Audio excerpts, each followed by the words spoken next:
Hey Pro Bono Australia crew, it's Claire Desira here, and I want to talk about something that's a little taboo this week. I want to talk about money.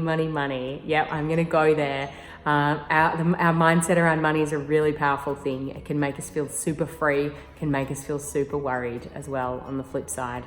Now, money is one of the biggest causes of stress in Australia, and there's a lot of talk about money this week. There's talks around, is there another US recession on the way? There's been loads of money wiped off the Australian Stock Exchange. What does this mean for us? And it can all feel a little bit out of control. So I want to share an article with you today that I've written a little while ago that kind of shares my take on money and also some of the insights from a program I used to work on where we supported over 1,000 women from 300 organizations to really understand their own money mindset and shift their behaviors around that. So I'll put a link into the article below. A couple of things I wanted to draw out from that though are, one, there's research that shows that no matter how much money we make, unless we're making more than $1 million or we're sitting below the poverty line, that money doesn't necessarily make us happier. It can be something we can all get hung up on, especially in the job search or when we're working, when we're kind of questioning our value and trying to have those unnatural conversations, maybe with organizations we're working for around, well, how valuable are we and what should we be paid? Well, I can let you know something that I found really exciting when I found out.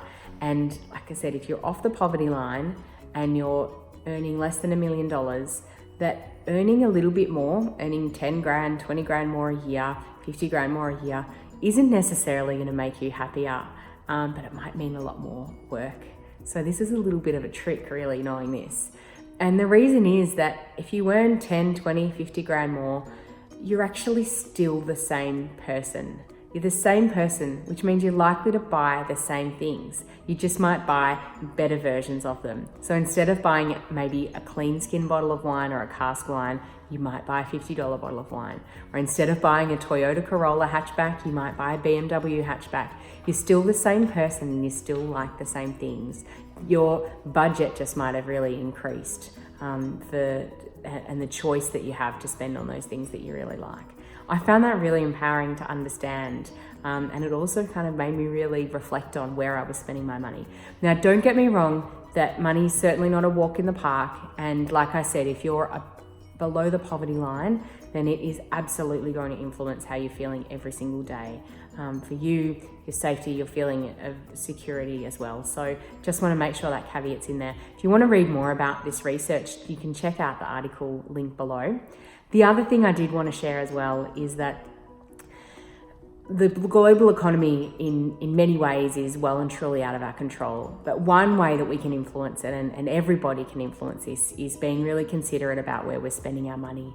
Are we investing in, maybe through our super or even just through our week-to-week shopping, are we investing in brands that we believe in, that are ethical, that are working towards a really future-focused economy that's looking after our planet, where we're looking after each other as well? Something to really look out for. Something too big to talk about in a short video, but the power of your dollar and where you're spending your money, if it's with ethical brands or values-aligned brands or brands that are actually looking out for the future of the planet, is absolutely a huge opportunity in a way that we can influence as well when it comes to our money. So check out the article. I know this is a big topic.